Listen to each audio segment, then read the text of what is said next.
Live. Everywhere. On netrootsradio.com.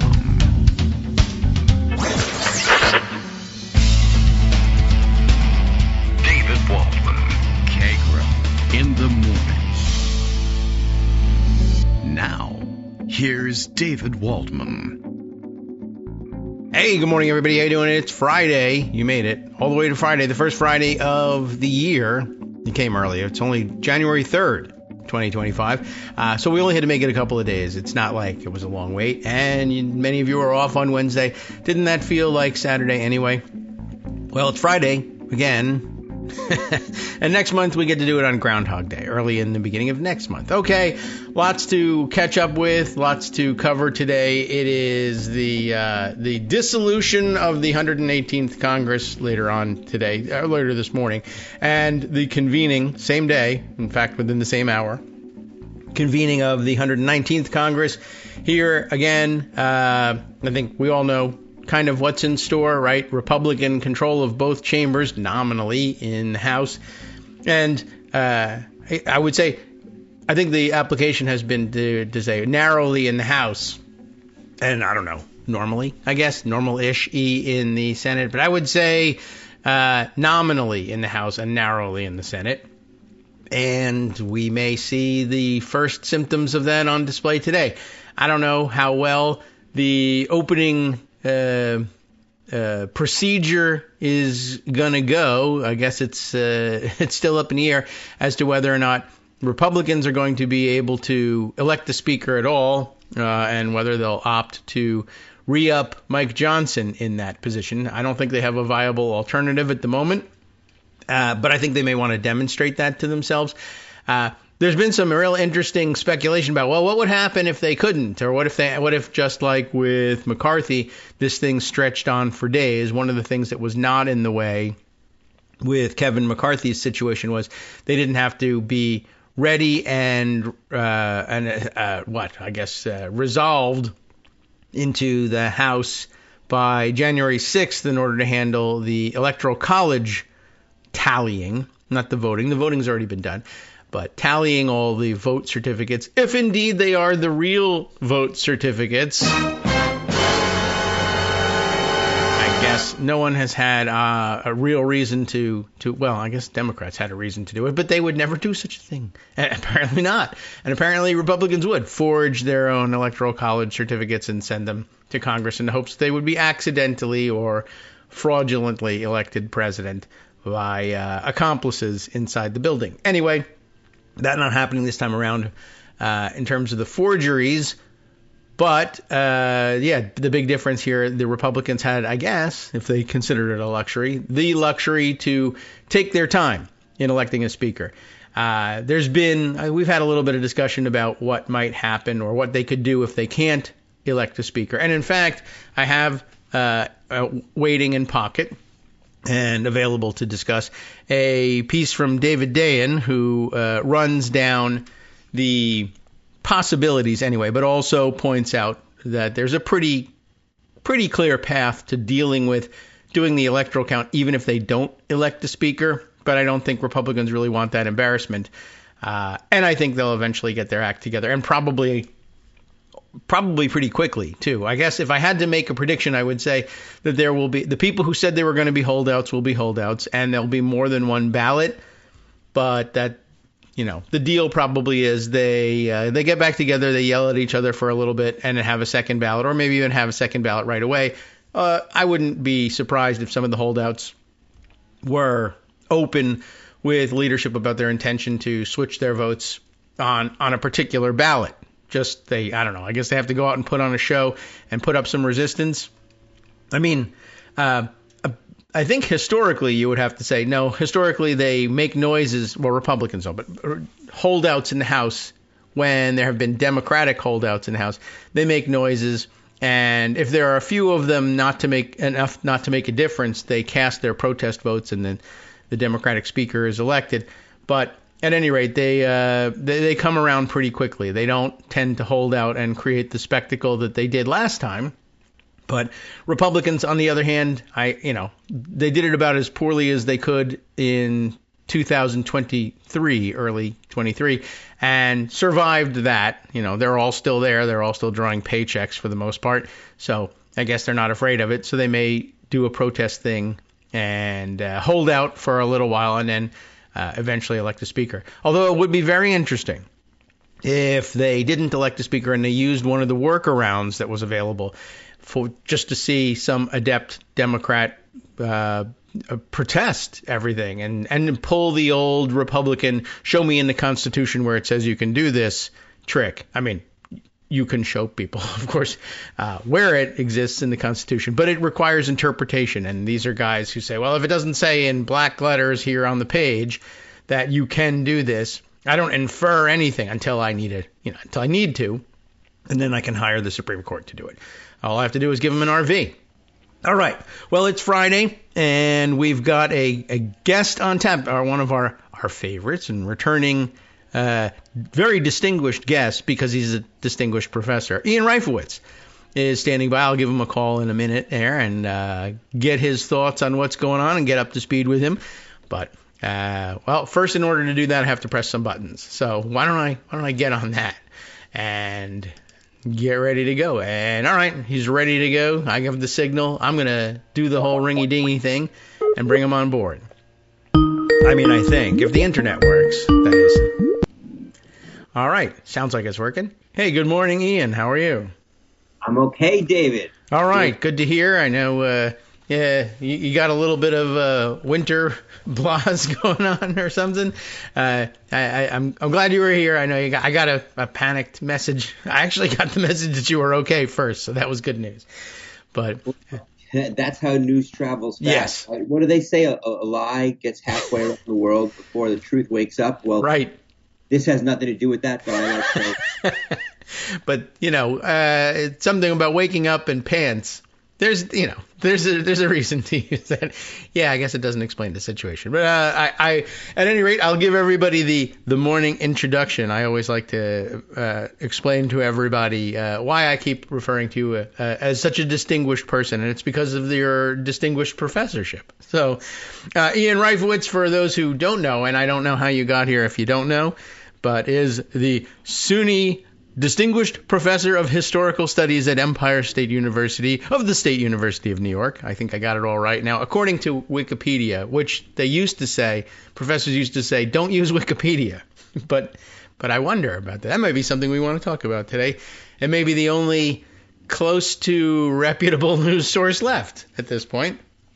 But as a professor, we can ask you whether you have given that any thought of late. Well, so much has changed. Yes. But yeah, we are all scrambling. I shouldn't say we're all scrambling, but many people have had to rethink. Yes. The value and accuracy of various news sources. But your news is correct. I am here on the show today. Yes, that is true. Yeah, I mean, I guess that's true. The big story circulating this morning on social media is the launch of Meta's AI-generated and openly fake profiles. I guess they are creating fake profiles for fake people who don't exist and having the content created and posted by AI. And I don't know why anybody would do such a thing. But we are here, and this is Ian. So that's good news. I mean, I think so, right? This is a very meta conversation. It is. I didn't think we were going to be going here, but I knew I'd have to talk about this meta thing, even though I don't understand exactly what's going on. But that has never stopped us here. Not knowing what's going on is not a reason not to discuss things. Definitely not. We Okay. clap ahead into the brave unknown or something. Yeah.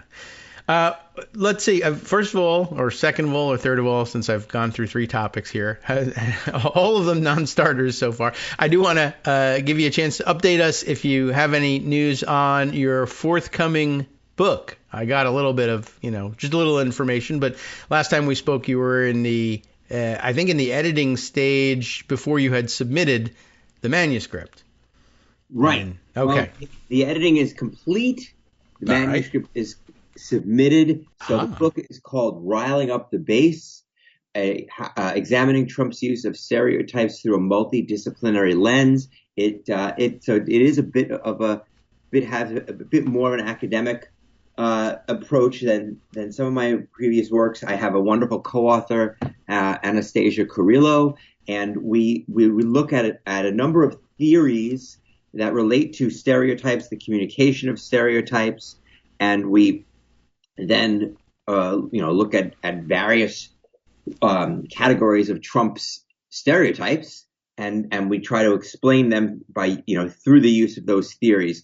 But a good chunk of the book really is this discussion of the stereotypes themselves. So there's unfortunately a rich array of topics on which Trump stereotyped, ranging from immigrants being falsely stereotyped as animal eaters, Haitian immigrants in particular, right? But there are also many ways in which Trump stereotypes political opponents. So there's quite a good bit in the book about both Hillary Clinton and Kamala Harris. Not so many on Joe Biden because I guess for fairly obvious reasons. The only real stereotype he threw at Biden was age related. Yeah. But there certainly were race and gender stereotypes in the in the 24 campaign against Kamala Harris, and also gender related ones in the Hillary Clinton campaign, and he's also used very broad racial stereotypes throughout his career. So we look at it. So the material in the book, I think, to some degree, ranges from the familiar to the more obscure in terms of things that Trump said, but we try to connect them to ways that of communicating that I think maybe help readers understand how Trump's stereotypes operate, in the human mind, in terms of even theories relating to psychology. And we're not suggesting that Trump read up on all these theories and became unlikely. True. No, and yes, and he's twirling his mustache saying, "I'm going to exploit covariation theory today." No, but it's about how these things will operate in the social and in the social world, in the communication world, and even in the mind to some degree. Yeah. Mm-hmm. So I hope people would find it interesting. The book is now being, it's in the editing process. Academic editors are looking at it, and we don't want to talk too much about how the sausage gets made. Okay. But I believe the plan is for the book to come out, and I can finally say sometime this year. Aha. Yeah, right. All right. So we've switched over, and we don't have to wait any longer for a new year at any rate. Okay, so we'll be on the lookout for that, and I guess there's a whole editing process. You're trying to make sure things are factual and true. That is an interesting approach in the new year, 2025. One of the few people still doing that, as it turns out. But that's professorship for you. And Happy New Year, my friend. Why, thank you, and to you as well. It was an unusual New Year and a unusual holiday calendar.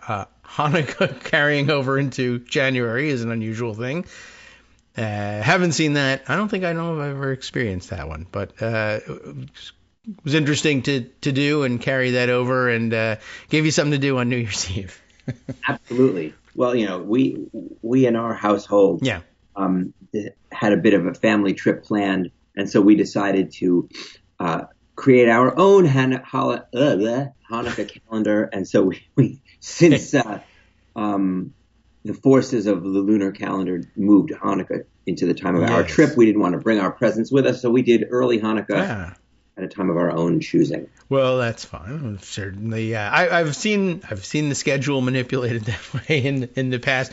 I think one year, many years ago, it coincided with Thanksgiving, and in our family, that was a more reliable gathering time than Hanukkah. Not something generally that people travel great distances to make sure they're together necessarily at Hanukkah. It's not. We have to explain that sometimes. It's not Jewish Christmas. It's just a holiday. It's nice, but it's not the same sort of thing.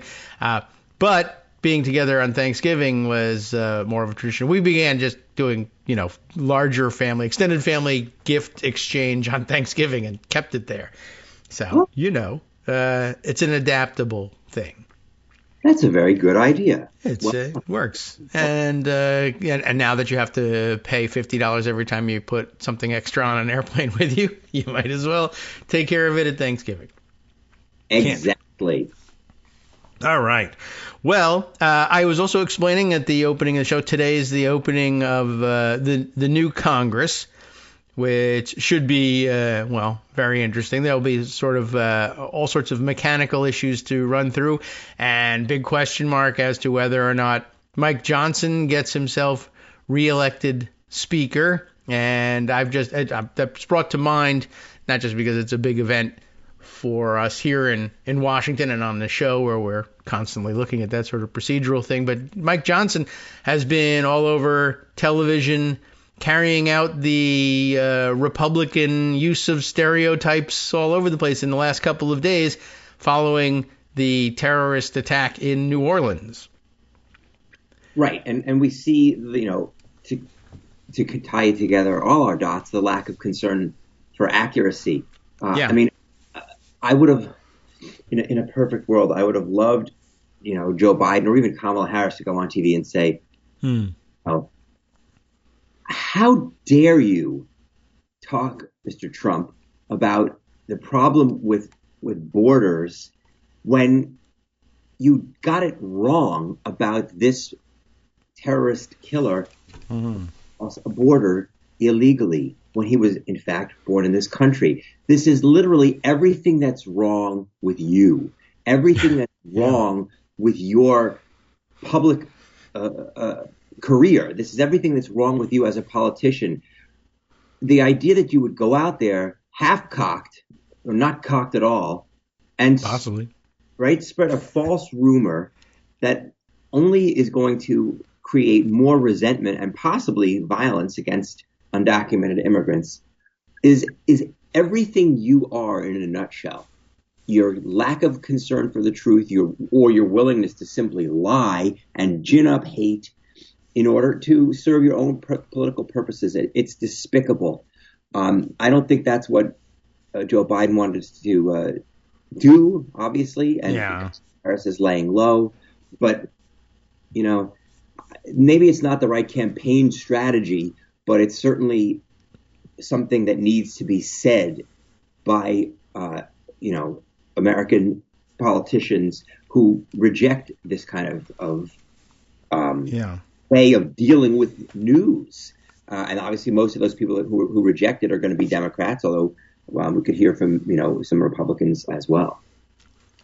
It's really crying out for that kind of response, and it's a difficult thing to do, I guess, in the last days of a lame duck presidency, and I understand, I guess, why Kamala Harris is shying away from it. But then, on the other hand, there's very little to lose by using the last couple days of the platform to make those statements. But certainly the door's open for other Democrats to do it. I guess it's up in the air in the next coming years who's going to be that voice. The Democrats are in the minority in both houses in Congress and will be out of the White House. There's no clear party leader. We're in the middle of an election for a new DNC chair, but even there, that's somebody who's rarely recognized as the party leader. But I guess this would be one of the highest ranking Democratic officials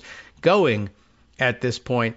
But still no sign from Democratic leaders in Congress that they were willing to come out and make that sort of statement either. The time was right for it. But Trump and lots of Republicans. I mean, it would seem to be like that was I know it's sort of the training, although sometimes I wonder whether it's formal or not, but it seemed like a coordinated response from Republicans. Mike Johnson was by far not alone, far from alone in doing this. It was a set piece. Every Republican that I saw, at least on Fox News, where they wouldn't push back, and I didn't see very much I guess maybe I didn't see very much happening on the other networks, so I don't know. Perhaps other reporters pushed back, but it seems to me like Republicans had an open platform to just ignore the assignment. They were being asked about what happened in New Orleans, and they just pushed right past it and said it had to do with something that it had nothing to do with, open borders, and they just launched into attacks on Democrats. And I guess Democrats shook their heads at home watching on television, because I haven't seen any real serious pushback, and I think it's going to be important. I think your book's going to demonstrate why as well. Well, yeah, I mean, I hope so. I did read that Trump cited a Fox News report, and I guess an initial report that yes, okay. Sure I saw this yesterday on the origin of the terrorists in New Orleans. So if anything, Fox News drove Trump. That may be the case, right? I'm pretty sure that's the case. And if not, I apologize. But either way, it's it's an ecosystem. They have a playbook. They know that, when there's crime or there's violence, bang, it's got to be about open borders. Yeah. So they say. And then as for leadership, we've been in this position before. 2004, the DNC election chair of Howard Dean as the DNC chair, he really did become the voice of the party, at least in 2005 and early 2006, and was a very important voice. In 2017, we're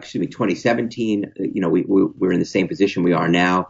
And it escapes me who is the DNC chair, but that probably tells me that person didn't have a particularly important voice. This one matters a great deal. People are talking about Ben Wickler of Wisconsin, and I believe Mr. Martin of Minnesota, and there certainly are some other folks. We don't necessarily want to jump into 2028, although it's certainly going to not be that far out that we're going to start thinking about presidential candidates, the person who will be the leader of the party heading into the next election. I have some thoughts on that, but it's,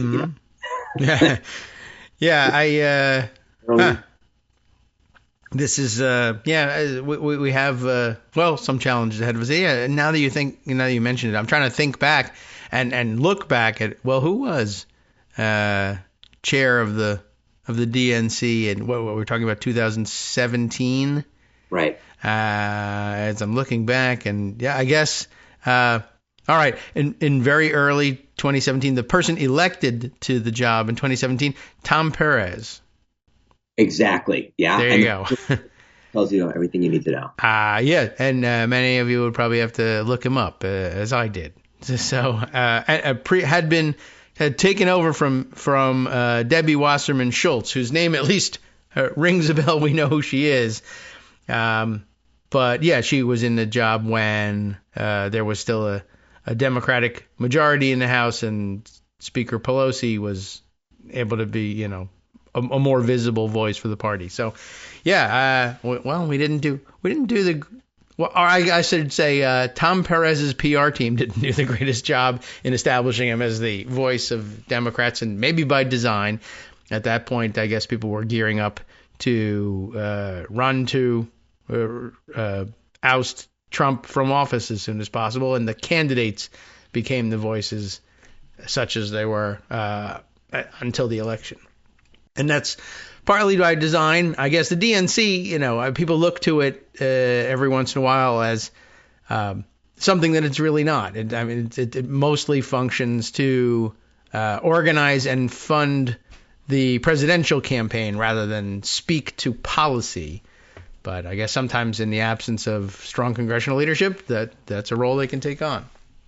Right, and they can also be a moral voice for the party. Yes.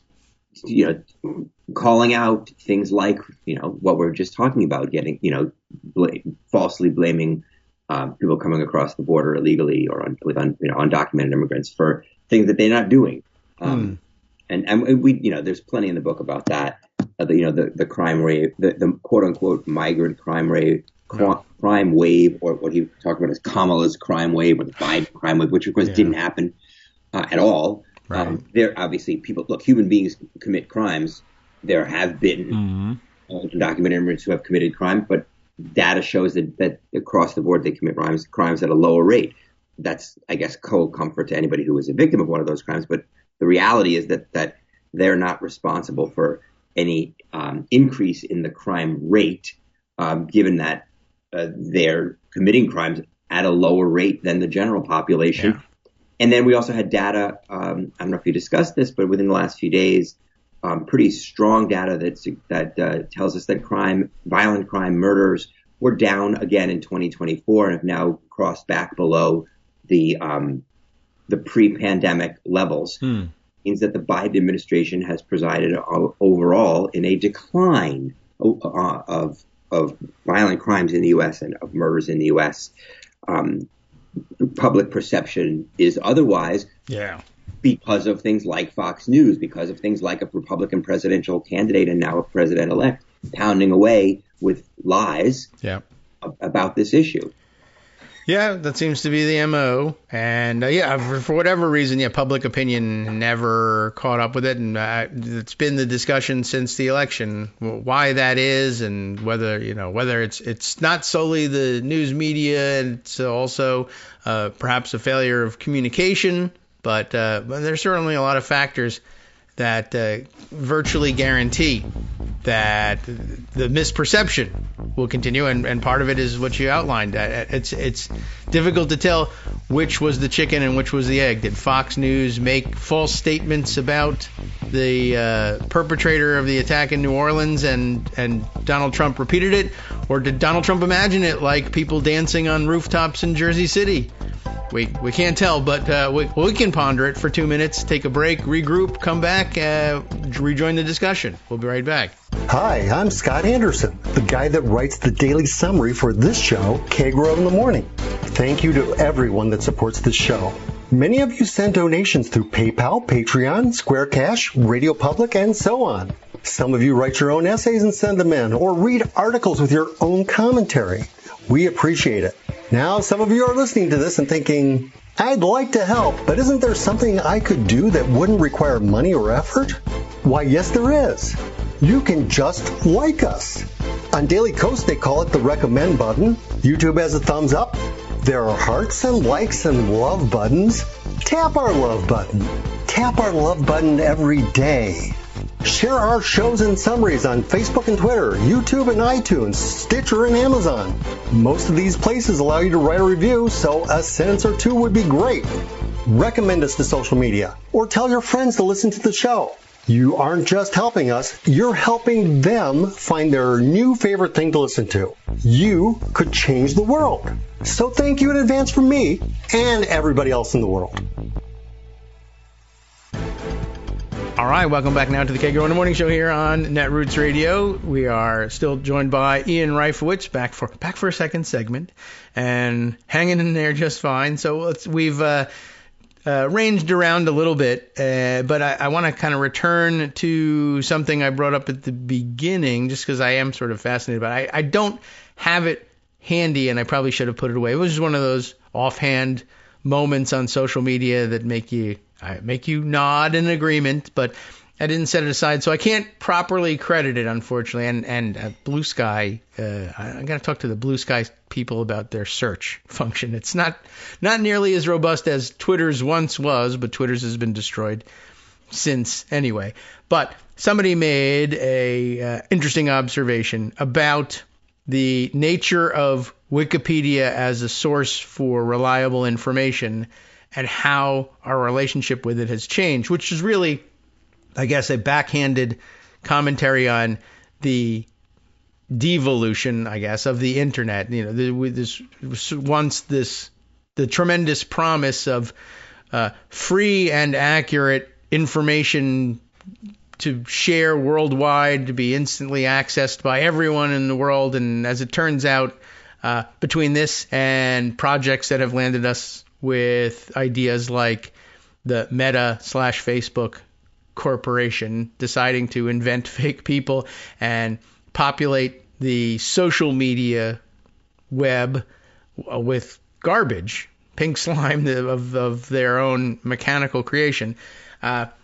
our relationship with the internet and information has changed. And the comment that struck me was somebody just basically saying, as a professor, as an educator, educators to their students back in 2010, whatever, some number of years ago, saying, please, you can't use Wikipedia. I don't ever want to see Wikipedia cited as a source. Don't use Wikipedia. It's not reliable. You have to use real information, real media or published material. And now here in 2024, professors saying, thank God for Wikipedia, the one and only true source that's still left. But it's part of a coordinated campaign, apparently, and I haven't really caught up on this, but Elon Musk, in addition to having purchased the presidency, it appears, has been waging war on truth on so many fronts, not only apparently being unmasked as the keeper of several sock puppet accounts that he uses to praise himself and bolster arguments on his behalf without putting, he thought once, without putting his name to it. Although I don't know what he fears putting his name to things these days. He's on everything. But also now going to war with Wikipedia and demanding of his followers who might take advice from him not to fund Wikipedia as in the middle of their fundraising drive, but also never to depend on their information and to actively do what they can to undermine other people's ability to rely on them for true and accurate information. And I guess it's very interesting that their open source editing approach turns out to be what has won the day on the internet, because even when you've left it to people who insisted that they were reputable businessmen, we now find none of them are all that reputable. The people in whose hands we've left Facebook, or who have wrested it away, Facebook, Amazon, all now chock full of misinformation. And in some cases, as with Jeff Bezos, they've moved into traditional media and are manipulating the content there as well. It must be something to be a professor. I don't know how. When was the last time you had to give anybody a warning about not using Wikipedia as a source? Oh, not that long ago. I mean, well, look. It's still kind of true. Professors still say it. Yes, and we need to say it because we're talking about. So there's three. I guess there's more than three, but there's three kinds of sources. Mm-hmm. There's when you're talking about vetted by experts sources. Right. And that's what you want them to use. Right, which it does not include Wikipedia. Yeah, that's true. Although sometimes people actually, it turns out that they are vetting it, but you can't be sure of what the vetting process is. And right. So, okay, I see what you mean. And then there's, unvetted crowdsourced stuff, which is generally pretty good, but can be at any given moment not. And then you have people who are actively lying, and that's obviously the Musk category. So not to get too deep into the weeds on academia, but we're also teaching students how to use scholarly sources, you're supposed to be, yes.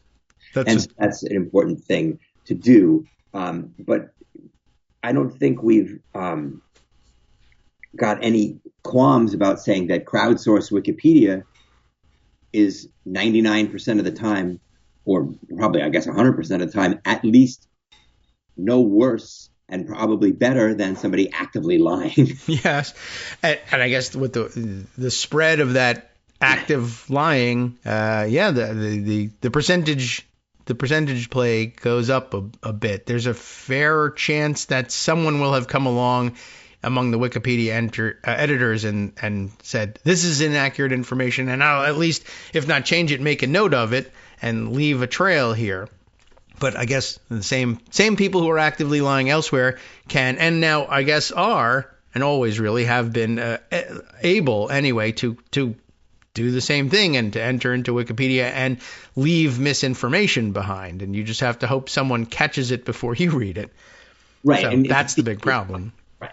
And in theory, if you're a student and you check it at, just after a troll has done something, you're caught with some, you can be caught citing some false information. But academia aside, yes, we know that people with an authoritarian goal, and I think Trump and Musk fit that bill, at least authoritarian to the degree of a Viktor Orban of Hungary, if not worse. The truth is their enemy, and they want to undermine sources of truth. And if they can argue that everybody's lying, then nobody's lying. And then if everybody's lying and then nobody's lying, then they, when they lie, are not lying. I guess so. It's the difference. And it's, how many times do we have to quote 1984? And I'm not going to sit here and say, and the American people wanted this. I'm sure you've talked about this before. Yeah.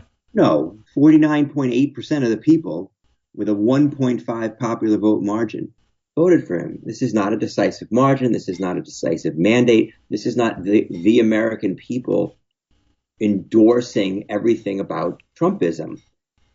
It's just not. It's a razor thin election. It's by far a tighter margin than Joe Biden had in 2020. That didn't cause, that 2020 victory didn't cause Trump to disappear or the Republican Party to abandon whatever it is that they had stood for in the 4 years leading up to that 2020 election. Democrats, although certainly they can improve in their messaging and et cetera, should not sit there and say, "Oh my God, we've got to throw the baby out with the bathwater." That's true, and it certainly presents itself as an opportunity for people who are going to try and do that. If, in particular, they don't view it as their baby, having run the ship in the last 4 years. Let's replace it with my baby. Please do throw that baby out. Here's all the things that went wrong with the election, and here are my speculations about the reasons. And here's where it helps to say, as difficult as it is to have lost the election, I mean, an objective look back at it says you came really close to winning, and it would have looked like genius strategy had a certain number. And again, there are three key states that turn out to had 200,000 votes gone the other way across these three states, we'd be talking about the genius of engineering the win for Kamala Harris, and all of the babies now proposed to be thrown out with the bathwater would have been the winning strategies after all, and we'd be enshrining them as policy. Right. So. Exactly. I mean, look, we know there are things that went badly, although I think you can certainly say that the Harris campaign was a pretty successful one overall. And to me, the best piece of data that tells me that she had a relatively successful and effective campaign is that, the 7 battleground states where she competed and where both campaigns competed, she did better than in the other 43 states, and including plenty of blue ones, right? Yeah, I mean, there was an overall shift towards Trump of about 6 points, about 5.5 points from 2020 to 2024, right? Biden won by about 4. Trump now won by a little under 2. So that's about a 6-point shift. But there was only a 3-point shift in the 7 battleground states, but a 7-point shift in the other 43 states. Well, that tells me that and let me repeat that again. I went through that quickly. In the 7 battleground states, the American voters shifted 3 points from the percentage they gave Biden to the percentage that they gave Harris in terms of the margin. She did 3 points worse than Biden did in the 7 battleground states.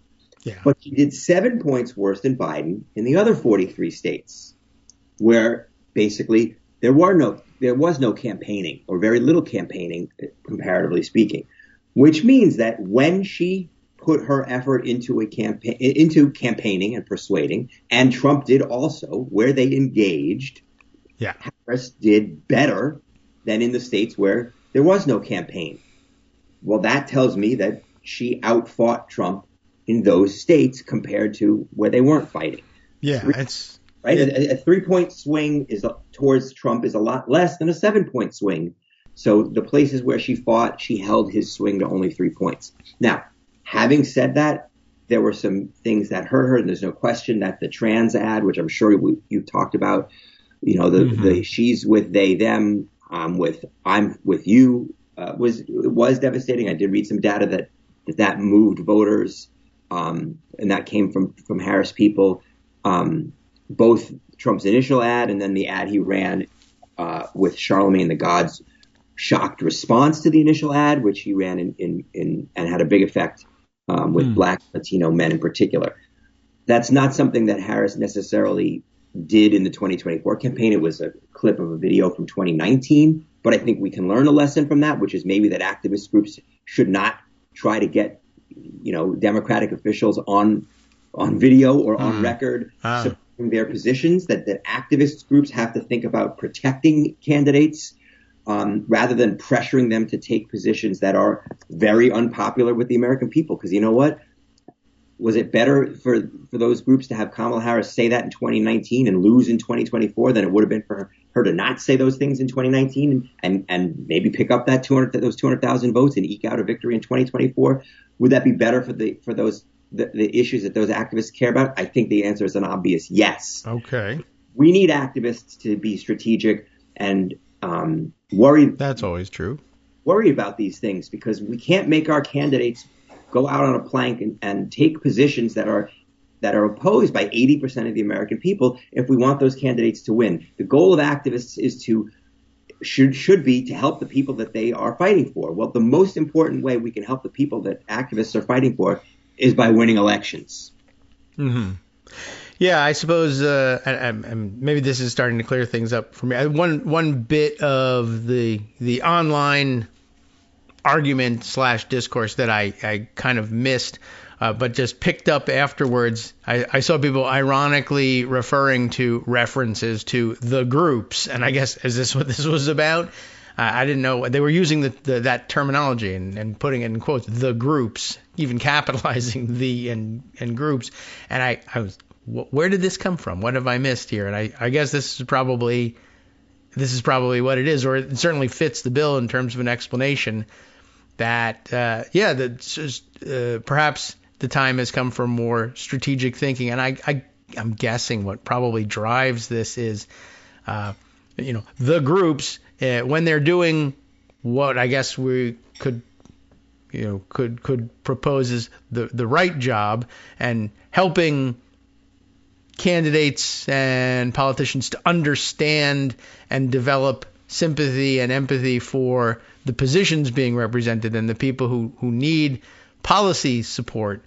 I guess getting these declarations of support ahead of time seems to me probably is more about driving recruitment and fundraising for the organization itself. Look what we have. Look at the prize we've won here, getting people on board early and staking out these positions. I see that it's valuable to the groups in advocating their message and in recruiting people and fundraising for their cause.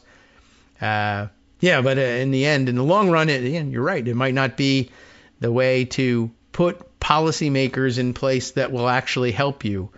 Though you did raise a tremendous amount of money in showing that you could get people to perform publicly and speak out in your favor, and there is value to that, but maybe it's not policy value. No, you're right. I think that is what the groups, capital T, capital G, was referring to. I did read some of those things.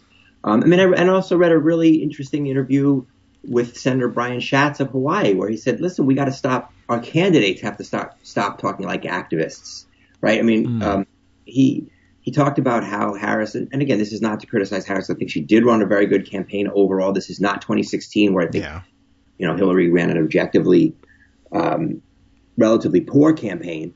But Schatz was talking about how when Harris was effectively, in a good way, talking about the economic concerns of the middle class, she said, we need to center the concerns of the middle class. He said, what? He said, nobody I know in real life talks about centering anything. It's activist language. It's academic language. Just say you're going to work on, you're going to work for the middle class. Don't say I'm going to center we're going to, we have to have candidates who talk the way regular people do.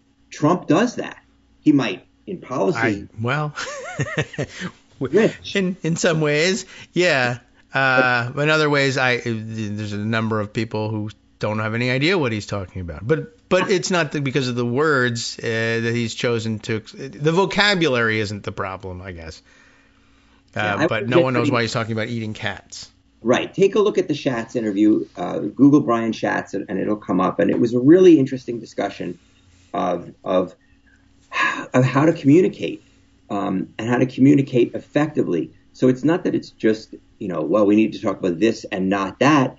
It's how we talk about it. When our candidates sound alien, to regular people who could support Democrats, it hurts us. It hurts us. And I'm not saying, and I don't think Schatz is saying if Harris had done this, she would have won. I think at the end of the day, we had an environment where inflation really brought down the chances of anybody from the Biden-Harris administration winning. Inflation is politically devastating. Even though we know the facts, we know, for example, that even though generally prices went up about, I believe, 22% during the Biden years, that wages went up by more than that, about 25%, so that there was real wage growth. And in fact, that wage growth was concentrated below the median line, that people below the middle had even better wage growth than people above it. But here's the problem, something I read, which was fascinating. When the average person, they get this from survey data, it talks about, well, there was inflation and prices went up. Why blame Biden? Biden's in charge. I blame him for the inflation. Yeah. Well, your wages went up. Oh, that's because I did a good job at work. That's me. I see. And there's no connection. They don't have that connection. And somebody, and you could say that it should be Biden, or maybe it should be the news media, or both. But we need to be able to explain what happened and why it happened. That in fact, your wage growth is directly tied to inflation.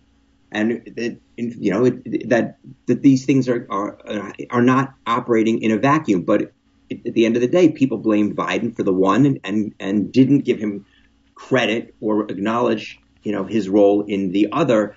And inflation is a killer for incumbent presidents and incumbent parties. And obviously, when it's the Biden-Harris administration, Harris didn't have any real way to distance herself from the economic policies, or not even the policies, the economic situation, right? Because it wasn't Biden's policies that caused inflation. Inflation was just as strong, if not stronger, throughout the developed world.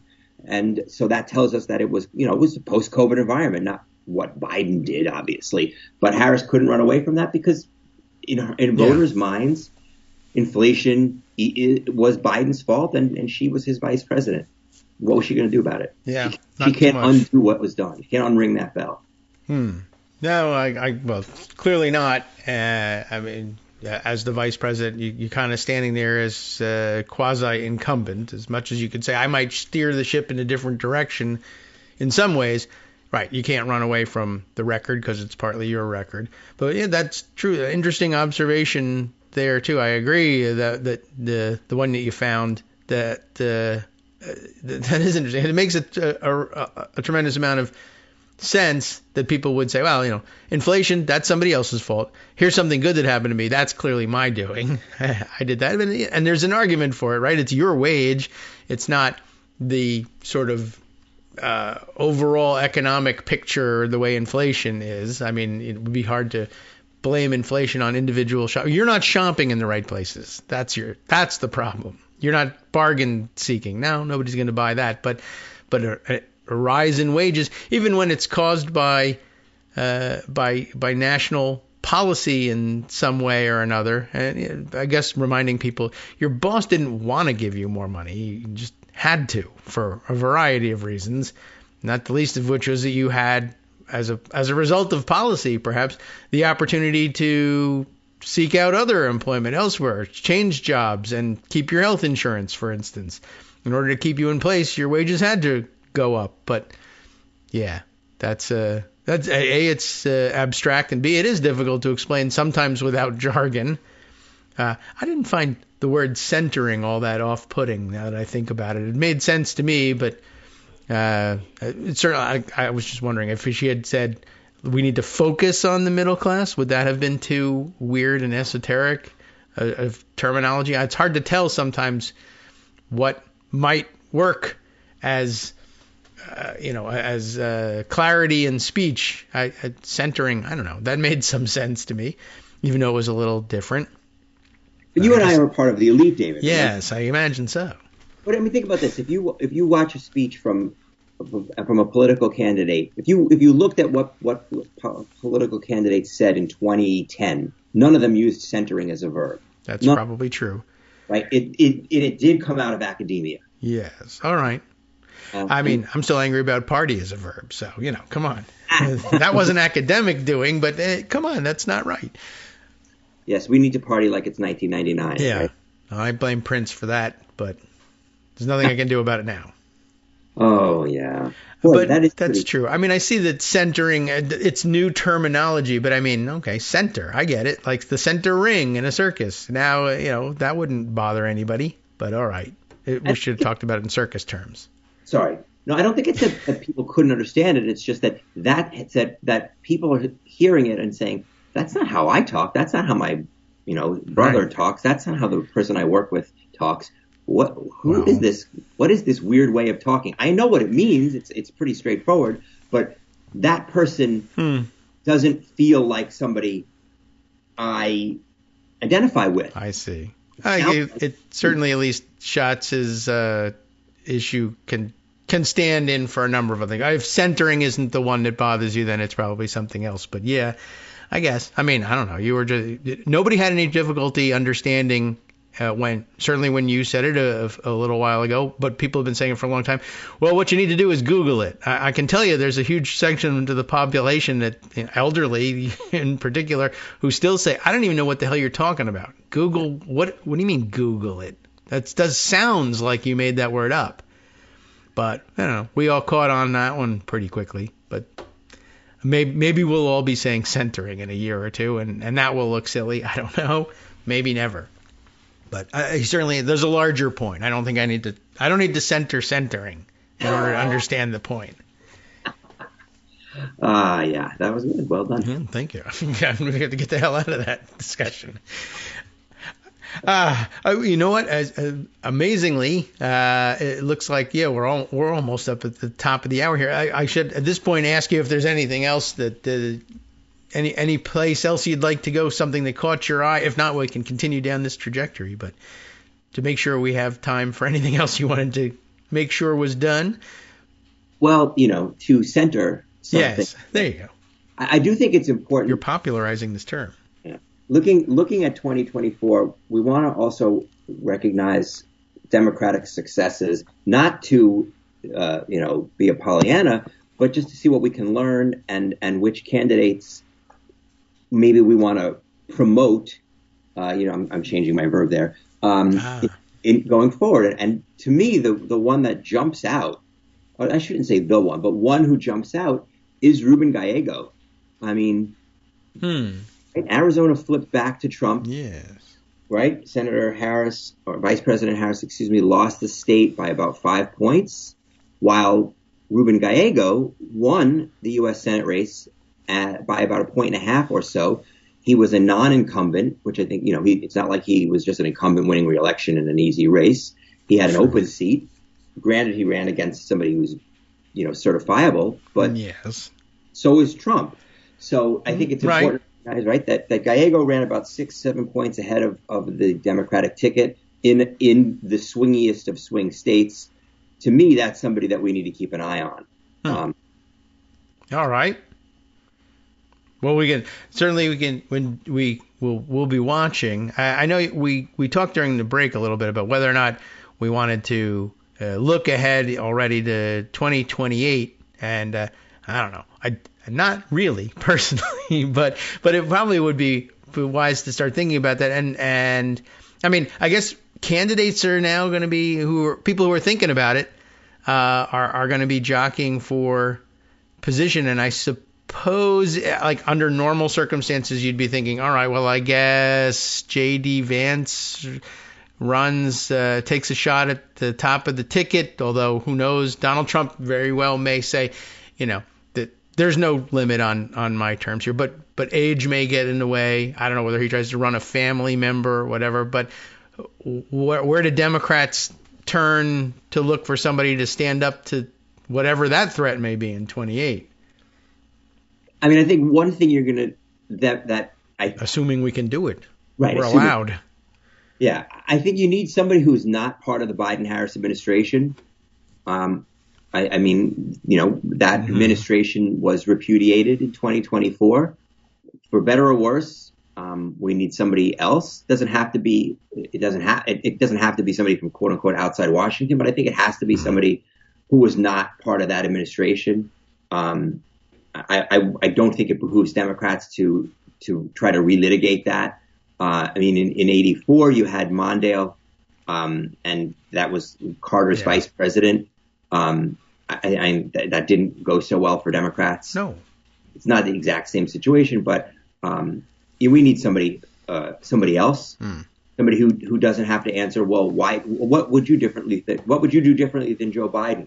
Right. Okay, well then why didn't you do it or advise him to do it or whatever? Or why did you don't have to answer those questions. You want to be able to present yourself with your own ideas and not be weighed down.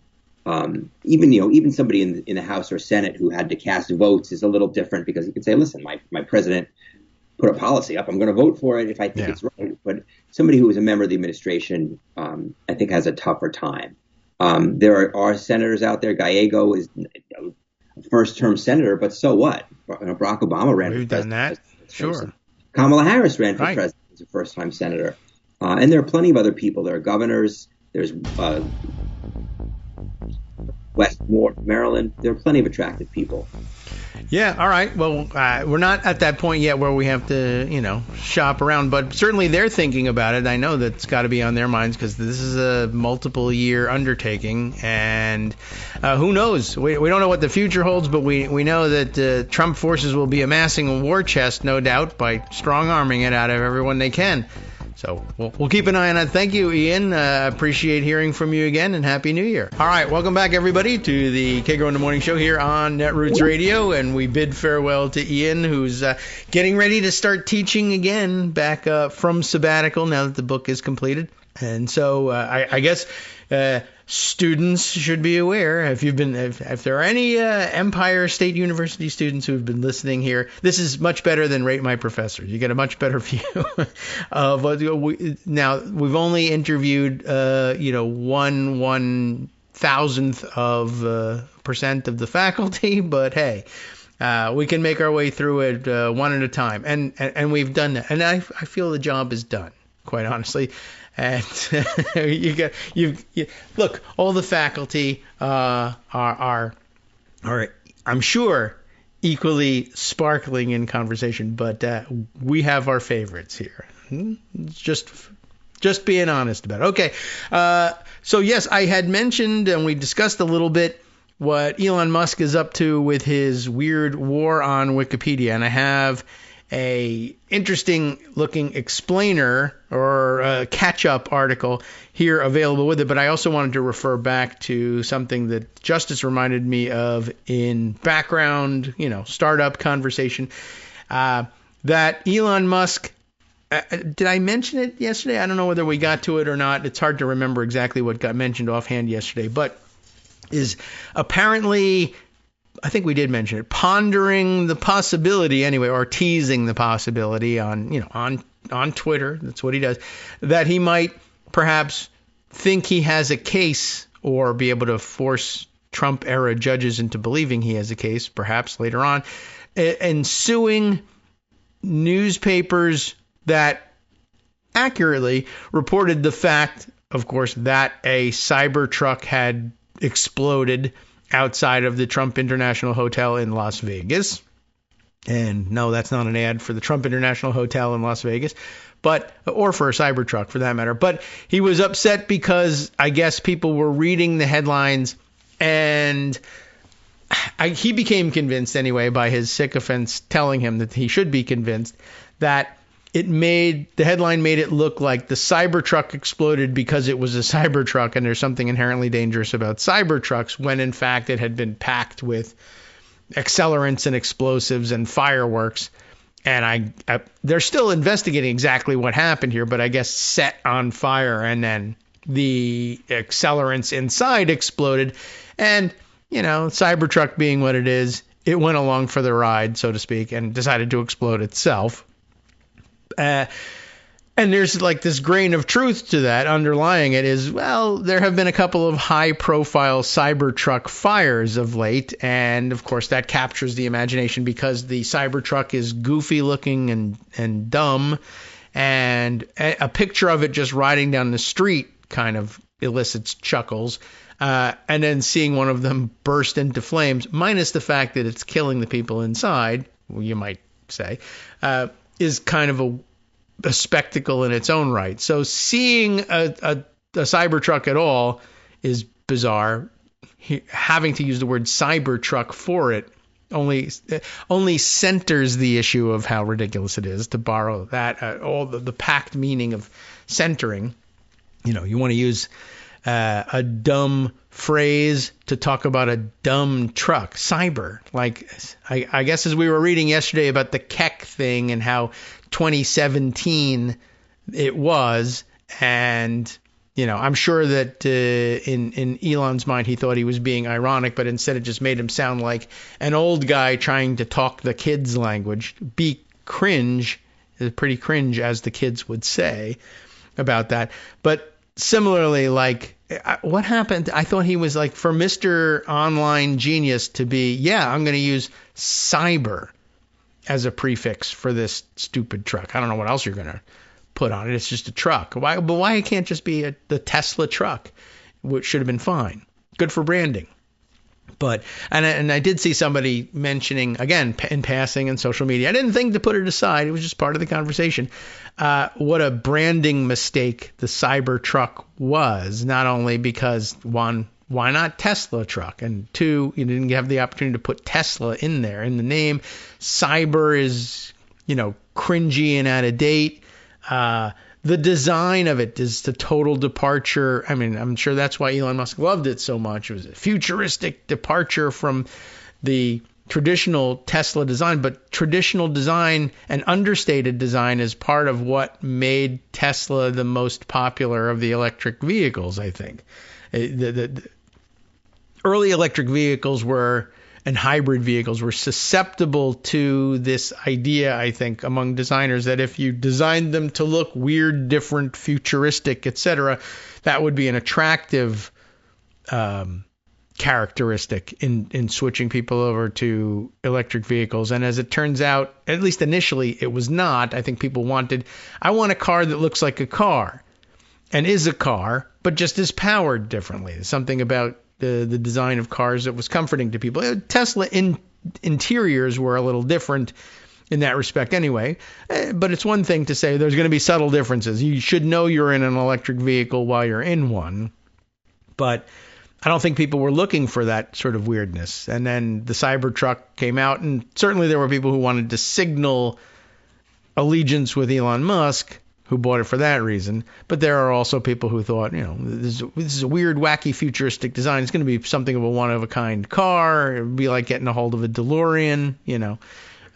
without knowing that it was going to be, end up looking like a weird, like collector's item is too good of a word for it, but a weird example of something that went wrong in the 1980s, and now you're going to have something went wrong in the 2020s. Anyway, but having seen so many or heard so many stories of them having various problems, including, if not spontaneously bursting into flames, at least being extraordinarily difficult to extinguish because of the fact that there's gigantic batteries in there. So anyway, the headlines that were technically correct, that a Cybertruck did in fact explode outside of the Trump International Hotel. Somebody was egging Elon on and saying, this makes it look like it was the Cybertruck that was the problem. And, honestly, I guess correctly viewed, the Cybertruck was just a packaging for a bunch of accelerants and explosives. That's what exploded. They just happened to be in a Cybertruck. I don't know why he chose a Cybertruck, the guy who staged this thing, but he did. But more to the point is now Elon Musk is convinced, oh, I can sue a newspaper for telling people what happened accurately. But because my stupid trucks are constantly involved in accidents, fires that are difficult to extinguish, and that, while they may be having those incidents less often than other makes, models, either of electric vehicles or otherwise, that's true. Here they are trying to get the data messaging across, and the American public is just not listening to the fact that Tesla vehicles, in fact, are involved in fewer crashes and fires per mile driven than whatever the statistics may be. People have this impression that this is going on. And, too bad. You're a victim of that. What are you going to do about it? You hire a PR firm. You got several $100 billion. But instead, he's going to sue the newspapers for millions of dollars for telling people that a Cybertruck exploded, which it kind of did. So anyway, meanwhile, Donald Trump can now sue everybody for saying, why are you talking about the Trump International Hotel in Las Vegas as being an empty space? Remember, by the way, the reason it was so astonishing that there was anybody in the lobby at all is this is a giant hotel complex in Las Vegas that does not have a casino. And so you might wonder, why would anybody who's flying to Las Vegas for whatever reason stay in a hotel that didn't have a casino in it? That's part of the attraction of Las Vegas. I guess it's for people who are I'm a member of Gamblers Anonymous, but I need to go to Las Vegas for a convention. You might want to skip that one. But if you don't, you shouldn't have to, right? Stay at the Trump International Hotel. I'm sure you can find a Super 8 somewhere. They also likely don't have a casino. But the reason I bring it up is just that in Las Vegas, our gambling capital, where, once was a kind of rumored to be pretty mobbed up in its own right, in Las Vegas, they denied Donald Trump a gaming license, which is pretty astonishing. In Atlantic City, I guess, way back when, they didn't know he was going to be that much of a cheater at the time yet, so they gave him the license, although there was a lot of manipulation involved in that one, too. But interesting. So Trump couldn't get a license for a casino. It's not that he didn't want to have one in his Las Vegas hotel. He just can't. And I guess that changes now. I'm president of the United States. I'm going to change everything. It's a state law, but I don't care. It doesn't matter what the law says. So anyway, I don't know. There's a little bit of rambling and musing there because it's not yet time for the new Congress to convene. All right. So let's get to some of the things that I picked up on, shall we? One, maybe I'll read a little bit of that. Elon Musk and the Rights War on Wikipedia, just to kind of get some organizational flavor here for what's going on. I've seen bits and pieces of it, and I'm told that Molly White's piece here at her, I don't know, Substack-ish looking, maybe just a standard, standalone blog. I'm not certain. I don't see, what do you call it? Substack named here in the URL, but citation needed, enclosed in brackets, is the newsletter that Molly White produces. And she's written this piece, Elon Musk and the Rights War on Wikipedia. The world's richest man, the subheader begins, has joined a growing chorus of right-wing voices attacking Wikipedia as part of an intensifying campaign against free and open access information. So the reason I connected the lawsuit or proposed lawsuit against the newspapers is sort of gives you a more comprehensive view of how and perhaps why Elon Musk and others are essentially confronting truth-telling everywhere. Although I guess you could say, well, you could have clarified this story a little bit better. I'm sure the body of the story tells more of the issue. But we read things all the time where we say, hey, the headline doesn't match really the reporting in there. But I've never thought of suing the newspapers over that. But I guess if I had billions to waste and somebody said, well, if you file this paper, you can have another $250 million, I guess I'd think about it too. Just as an investment strategy and nothing else. Anyway, Molly White tells us when Elon Musk launched his latest crusade against Wikipedia this Christmas Eve, What a time for a crusade against something. It wasn't just another of the billionaire's frequent Twitter tantrums. His gripes about the community-written encyclopedia exposed something far more significant: the growing efforts by America's most powerful right-wing figures to rewrite and control the flow of information. While Musk's involvement began with grievances about his own coverage on the website, his recent attacks reveal his growing role in this broader campaign to delegitimize Wikipedia and the right's frustration with platforms that remain resilient against such control. Stop donating to Wokepedia, Elon Musk urged in a tweet sent in the early hours of December 24th. This was only the opening shot. Over the following week, the world's richest man and the United States' newly unelected first buddy unleashed a barrage of attacks aimed at convincing his 200 million Twitter followers, if they're all real, to boycott the Wikimedia Foundation, the nonprofit supporting the volunteer-maintained Wikipedia project. While Musk's grudge against Wikipedia stretches back years, his latest campaign borrowed its arguments entirely from fellow travelers in the far-right conspiracy theory swamp that he increasingly calls home. And I'll remind you of the Twitter, or not Twitter, but Blue Sky threads we read yesterday theorizing about how and why someone like Elon Musk would go down the far-right rabbit hole. That by the time he's alienated everyone around him, the only people who are willing to accept someone who's such a pariah is that community of pariahs on the extreme right.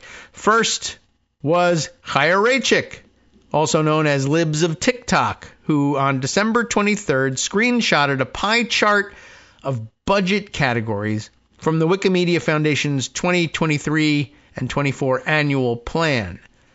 Apparently not bothering to read past the labels, and she doesn't do that. Chaya Raichik doesn't do that, and to the extent that she might, she would consciously, I think, ignore it and say, well, the labels are the part that will rile people. Plus, they can be screenshotted easier. The whole discussion, not so much. But apparently not bothering to read past the labels, Raichik dashed off a tweet condemning the foundation for spending $50 million on, quote, oh no, they said the words, diversity, equity, and inclusion, the right's latest boogeyman, and urging her own substantial follower base to, quote, stop donating to Wokepedia. Musk agreed, amplifying her post with the comment, stop donating to Wikipedia until they restore balance to their editing authority, which is, of course, the idea of a diversity, equity, and inclusion program in the first place, bringing balance to editing authority. What he really wants, of course, is to eliminate balance in editing authority. So here is, I guess, the chart that they had in their annual report or whatever it was that Libs of TikTok grabbed, and it's a perfectly normal thing here, that just shows, I guess, that there's a budget by goal in fiscal year 23-24, and there's an equity and a safety and inclusion dollar amount here, and I guess, I don't know, she saw the words and said people are going to be angry about that. 2 days later, Musk retweeted Mario Nawfal. Is that how we pronounce it? Nawfal. Now, Nawfal. Like awful, but spelled wrong, and then with an N in front of it. Who ripped off Raichik's same post to produce his own, which is funny, in a way, with the bold and all-caps headline, Wikipedia blows $50 million on wokeness. Nawfal added, that's $50 million for DEI instead of, improving the actual site, which, what do you care? Anyway, sure, inclusion is nice, but maybe they could use some of that money to ensure they're a reliable source of information first. Just a thought, just not a particularly good thought. Again, diversity, equity, inclusion, etc., is about bringing in voices who can add nuance, balance, and otherwise overlooked information to the site. They don't, But they don't care. They know that the ground has been laid for attacking anything that calls itself diversity or uses the DEI acronym or uses any of the words, if not all of the words, in the acronym is attackable, so they're doing it. What Nawfal, Raichik, and Musk either failed to understand or deliberately misrepresented was that these budget categories they dismissed as DEI directly support Wikipedia's reliability. I should just let Molly tell you. The funding goes to programs to expand coverage of underrepresented topics, recruit editors with expertise in neglected subject areas, develop tools to identify and counter coordinated disinformation campaigns. That's an important thing in its own right, maybe even deserves its own separate category. Improve article and source reliability and protect the project and its editors from attempts to censor or restrict access to Wikipedia content. Far from detracting from Wikipedia's mission, these programs work directly to address the types of concerns that Musk and others raise. But they don't raise it genuinely, obviously, I think is the conclusion we're supposed to draw here. Then, in the early hours of December 31st, Musk reposted a video from a self-described, and this is a quote, conspiracy realist, / coincidence analyzer account. Wow, that's not a category. And again, this was almost as good as saying, well, sure, haven't you heard the words of the great political science philosopher Cat Turd? Yeah, this is borrowing from the account, B. Gates is a psycho. I'm sure that's an objective source, a conspiracy realist, which had in turn taken the video that it had featured from anti-Semitic conspiracy theorist and self-described open source intelligence or OSINT journalist exposing globalism, Ian Carroll. You got that? So, in the early hours of December 31st, Musk reposts a video that came from B. Gates is a psycho, who had in turn taken it from Ian Carroll, a self-described open source intelligence journalist exposing globalism. And nothing exposes globalism more than aligning yourself with Putin and Orban. Anyway, no more donations to Wikipedia until they start being truthful, Musk added atop a video where Carroll claimed that, quote, someone deleted all of Bill Clinton's connections to Jeffrey Epstein from Wikipedia, suggesting that Clinton himself was behind the edits. Boy, do I doubt that. This, again, was a complete misrepresentation, in case you were worried about it. The text was moved, not deleted, and not likely by Bill Clinton. And there's a footnote here that tells us a little bit about why they think so. And while it's challenging to establish this with certainty who exactly operates any given pseudonymous Wikipedia account, the account in question has been making thousands of edits, mostly to do with members of the United Kingdom government, as it turns out. Now, while it's possible Bill Clinton has a secret editing hobby, I think he's a little busy, or hired someone to do it, or a very half-assed job anyway of scrubbing his page and moving things around instead of deleting it, probably pretty unlikely, right? I'm going to stop reading that footnote. I think you probably figured that one out, but it is there. This is a well-researched piece. If Carroll had cared to look at the public article editing history, and that's one of the benefits of Wikipedia, that there is such a thing, he would have seen that the extremely long biographical article on Clinton was in fact split, as overlong articles often are, and it's a good idea, into separate subtopic articles.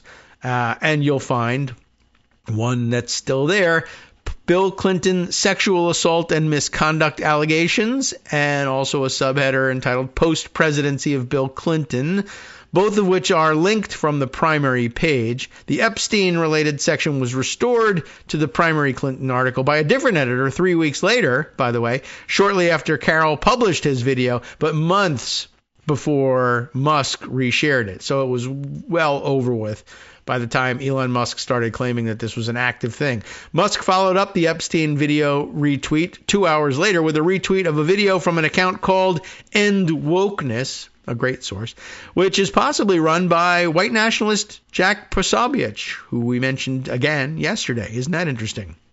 The video was a clip from a 3-year-old interview by the Epoch Times' Larry Sanger, a jilted co-founder, by the way, of Wikipedia, who left about a year after its creation, who has created a string of failed Wikipedia competitors in the more than 20 years since. Sanger's original complaints were about Wikipedia's whole ethos, namely that the project doesn't limit editing to subject matter experts or other authority figures. However, over the last 5 to 10 years, his grievances have shifted, and Sanger now mostly complains that Wikipedia has become leftist propaganda, primarily due to his concerns that Wikipedia articles don't cite right-leaning publications like Fox News or the Daily Mail as much as he believes they ought. This axe grinding, paired with the appeal to authority in his co-founder title, has earned him airtime on the right-wing media circuit, including on Tucker Carlson and elsewhere on Fox News, Christopher Rufo's Substack, and generally in the same places that he's complained are not considered sufficiently reliable for Wikipedia. Musk's recent Twitter rampage reveals a man with a grudge against Wikipedia, looking for anything to support his position, regardless of accuracy. While Musk once spoke reverently of Wikipedia, you have to dig back years to find it. They're here in 2021, just a, dopey little message about happy birthday Wikipedia, so glad you exist. And back in 2017, I love Wikipedia, just gets better over time, things like that.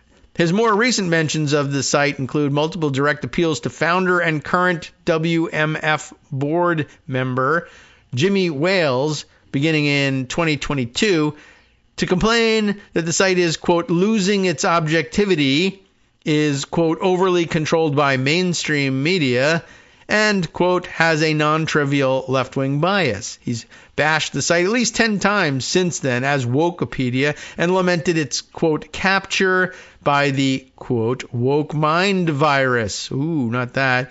He requests that people not donate to the Wikimedia Foundation, and his requests date back to at least a year, apparently. He's tried it before. But why have Musk and others chosen Wikipedia as a favorite punching bag? That has to do with control. Let's read a little bit more before I head into our third break.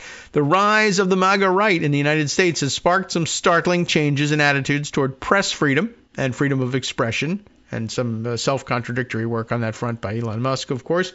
Although many on the right, including Musk, have styled themselves as valiant defenders of free speech, their actions expose them as the opposite, only willing to defend speech that they find agreeable, while hostile towards and desperate to clamp down on criticism or opposing views. He's even doing that to recognized lunatic right-wing figures with whom he made common cause just weeks ago, like Laura Loomer and others, I would add. Musk, for example, has directed that the word cisgender be blocklisted, I guess is the term they use, on Twitter as a slur, quote slur, and posts by most accounts that contain the word were automatically hidden from view, unlike posts containing the long list of slurs he has apparently deemed acceptable. For instance, he has brought slap lawsuits against critics, including one dismissed by a federal judge as clearly intended to, quote, punish the nonprofit Center for Countering Digital Hate for their publications that criticized the X corporation of Twitter, and perhaps in order to dissuade others who might wish to engage in such criticism. He spent $44 billion to acquire Twitter, ostensibly over concerns that conservative voices were being unfairly silenced, but really so that he could be the one to dictate which speech was and was not allowed on the platform. Similar attacks on speech are becoming only more common throughout the American right, with President-elect Trump's longstanding hostility to the media escalating at a rapid clip. In recent months, Trump has suggested he wouldn't mind if reporters were shot, threatened to jail journalists, editors, and publishers who refuse to reveal confidential sources, threatened to investigate or pull broadcasting licenses for news organizations that reported on him unflatteringly, and, of course, filed slap lawsuits of his own against news publications and pollsters. This hostility to information sources outside their control extends far beyond the media. Right-wing groups have launched coordinated campaigns to ban books from schools and libraries, particularly those discussing race, gender, or LGBT topics. They've pushed legislation like the Kids Online Safety Act, which is supposed to sound like a comforting name somehow, that while framed as protecting children would require platforms to restrict access to information deemed, quote, harmful or, quote, inappropriate for minors, as they define it, of course, which is likely to include resources for LGBT youth and information about reproductive or gender-affirming health care, sex education, or mental health. And they've supported state-level laws, we're a little late here, requiring internet platforms to implement age restrictions that threaten privacy and are vulnerable to weaponization against content deemed, quote, obscene. The common thread connecting all these efforts is not protecting children or promoting family values, whatever that may mean, but controlling what information people can access. It's becoming clearer every day. We'll take 2 minutes to think about it and come right back. Hi, everybody. It's me, David Waldman. Yes, the same guy who interrupts you all the time. Interrupting you one more time just to tell you again, another reminder that your contributions are what keep this show on the air, and Patreon.com, Patreon.com, is still among the easiest ways to make the sustaining subscription donations that keep us afloat. Are you ready for the pep talk about how our Patreon campaign is still going strong and growing? Well, too bad. Yeah, the plain fact is we actually are headed in the wrong direction, and whereas we once had about 175 monthly patrons, we're now actually down below 150. Time to recruit some more. Not exactly the kind of news I wanted to share, but there it is. For those of you in a position to support the show, Patreon.com does make it easy to make those secure, recurring monthly contributions to do so. Patreon.com/KagroX gets you straight to our donation page. We've been through a lot together. The worst of the pandemic, we hope. The worst of the insurrection, we hope. So go ahead and treat yourself. You don't need an excuse. Give yourself the gift of a little something you enjoy in life. Support the show. And of course, if you happen to prefer using PayPal or even the Square Cash app, we're up and running on those options too. So thanks again, everyone, for all your support. We couldn't, or at least shouldn't, do it without you. Hope you'll be on board soon too. Thanks for all your support. All right, welcome back now to the Kagro in the Morning Show here on Netroots Radio. And, it's a very long article that we're reading, but we're into it now. And there are many other things that I wanted to get to, but that's the story of every day, and of course every Friday in particular.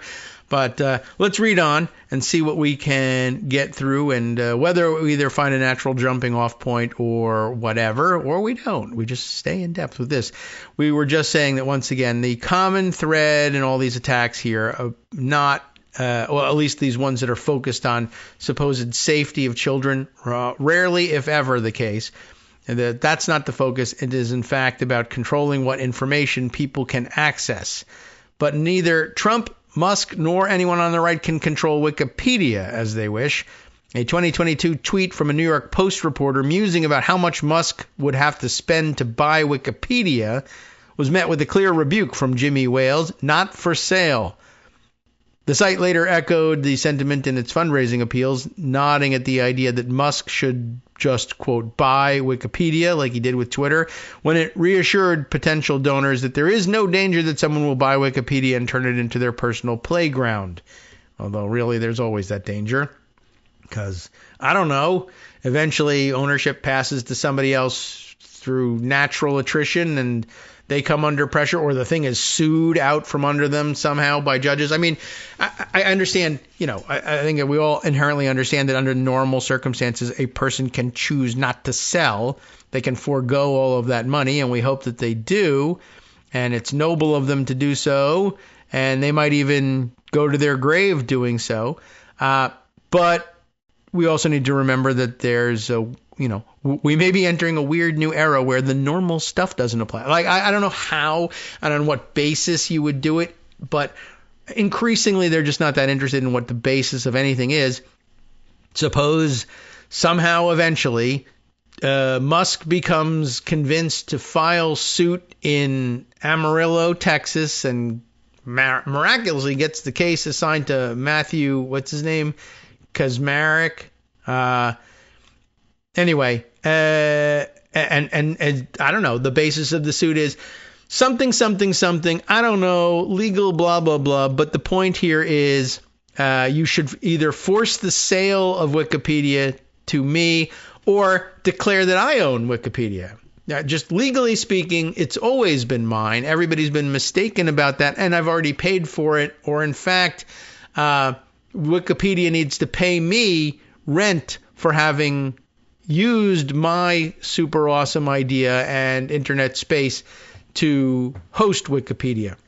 That is not based in fact. There's no legal theory on which you could make that claim even remotely. But if you make it and a federal judge says, I believe it, you're stuck with that answer for a little while until you can get to the circuit court. And if the circuit court, Fifth Circuit, says, we didn't even read this thing, but I understand it came out of the Northern District of Texas, and so therefore we're in favor of it, as stupid as it is, as baseless as it is, that we would then stand as Fifth Circuit precedent. And then what? You have to take it to the Supreme Court. And how's everybody feeling about that? I know it would take an awful lot of high-ranking federal judges being willing to embarrass themselves in front of the American public. But I think they might be willing to do that for certain things. I don't think that this is one of them, but they may yet surprise me. I'm just throwing that out there. It's not for sale. Okay, but I'm sure they would try initially to invent a better launching pad for that kind of power grab, and I don't know how it would look. I can't imagine what a sensible one would be, but then they may at some point say, it doesn't really have to be sensible per se. But, if as long as it's not as naked as I want that thing and it's not mine, but I want to leverage the power of the federal courts to give it to me, then they may try it. Now, then they may try it just nakedly on its face, too, at some point. But I think we'll take a couple of years to get there. Anyway, don't worry about that yet, but worry about it. Attempts to coerce changes to Wikipedia's content via the legal system would likely fall flatter than lawsuits Musk and his ilk have threatened or filed against critics, because the Wikimedia Foundation has proven itself remarkably willing to fight back against formidable adversaries. And if you wanted to, British that up a little bit, or maybe fake British it. But interesting that becomes the next sentence, right? Attempts to coerce changes in Wikipedia's content, which I guess would be the next level down from, well, why don't we just make up a brief that says I own Wikipedia and see if we can get somebody to rubber stamp that. If that's too brazen for you, you could say, well, I don't need to own it. I just want to change the content of it. Can we sue about that? And there you have at least, it's easier to imagine what sort of dumb theory you'd come up with. Well, it's defamation. I'm suing for defamation. I want monetary damages, but I also want the courts to force Wikipedia to change the content. That's a little easier to imagine them doing, and maybe even winning on, just because there's a basis in law. There's defamation law. All you have to do is misapply it. You don't even have anything to misapply in terms of the ownership of Wikipedia. But again, if facts don't matter, and once they decide, once they finally hit upon the idea of there's literally nothing in the American system anybody can do about this without launching a violent insurrection of their own, at which point we'll say you're the traitors and bring the power of the state down on you, and maybe even have a claim to it. Once they realize they can get there, then I guess anything goes. But okay, for right now they're stuck with let's try and make them change the content, but they keep losing on that. In 2017, the Wikimedia Foundation denied Turkey's attempt to force the site to alter information about the Turkish government support for terrorist organization. I didn't know that was the topic, but the Turkish government's supposed support for terrorist organizations. Okay. When Turkey blocked Wikipedia access in response, the foundation took the case to the Turkish Supreme Court, and access was restored in January of 2020 after the court ruled the ban violated human rights to freedom of expression. The foundation has likewise resisted threats from the United States, refusing to submit to legal threats from the FBI in 2010 after they demanded Wikipedia stop using an image of the FBI seal. It doesn't seem like a particularly good use of money there. If they were revealing some sort of secret information, fight about that, but really a copyright thing.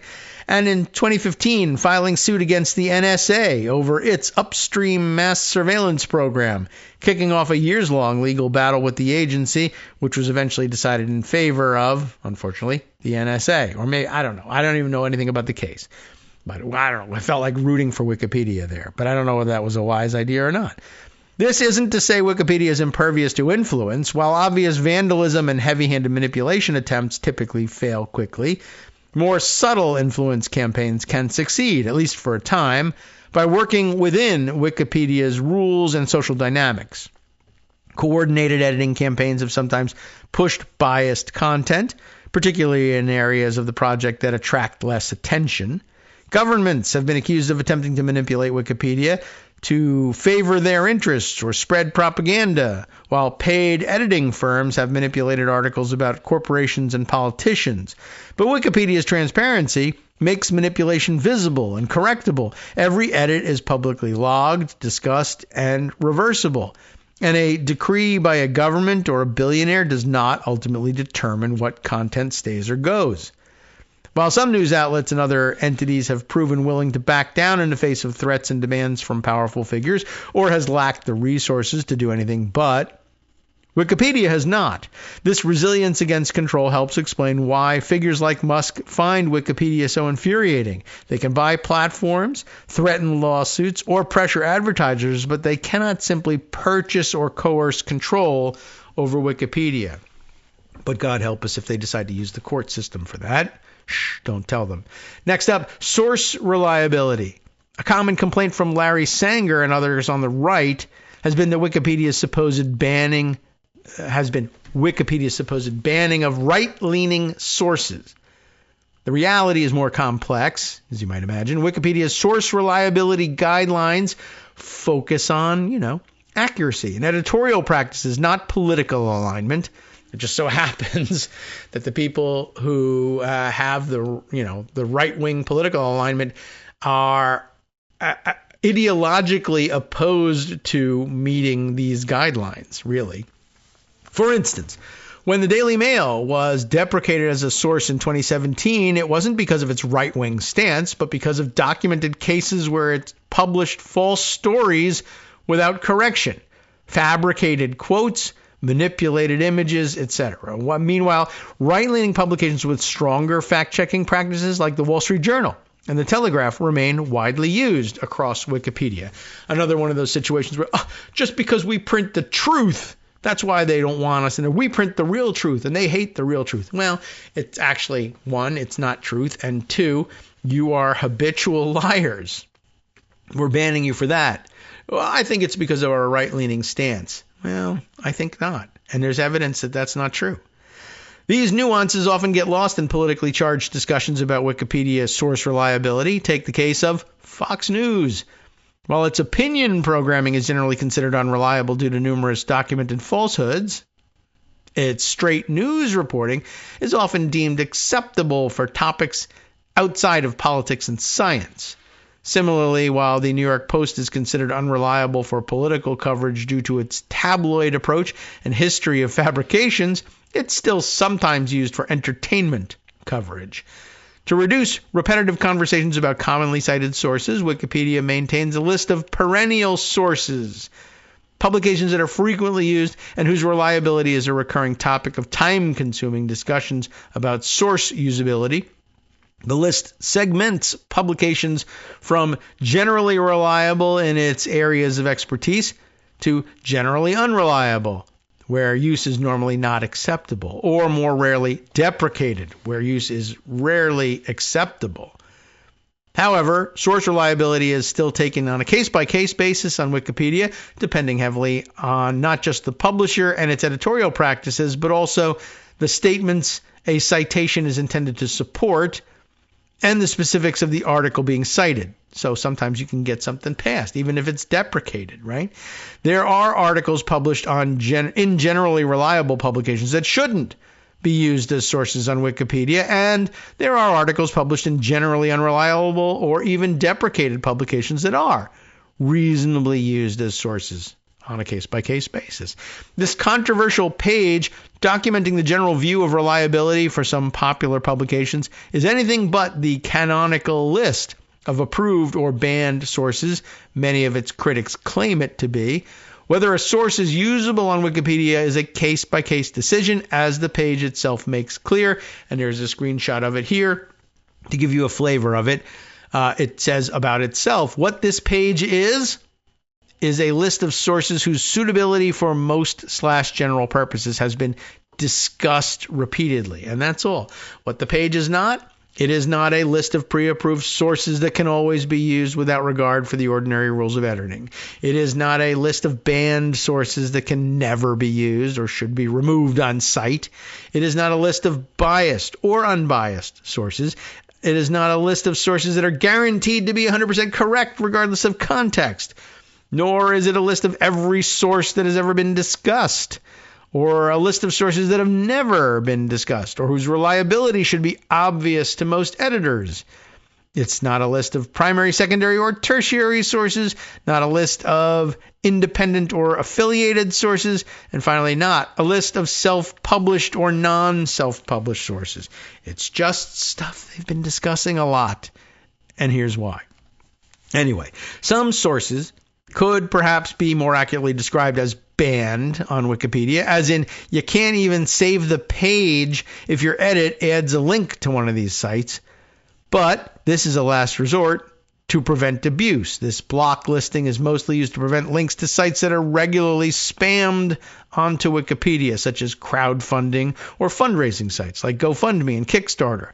Websites containing extremely objectionable material with little encyclopedic merit, such as gore or other shock sites, phishing websites or other scams, and so forth. You can imagine what they might be.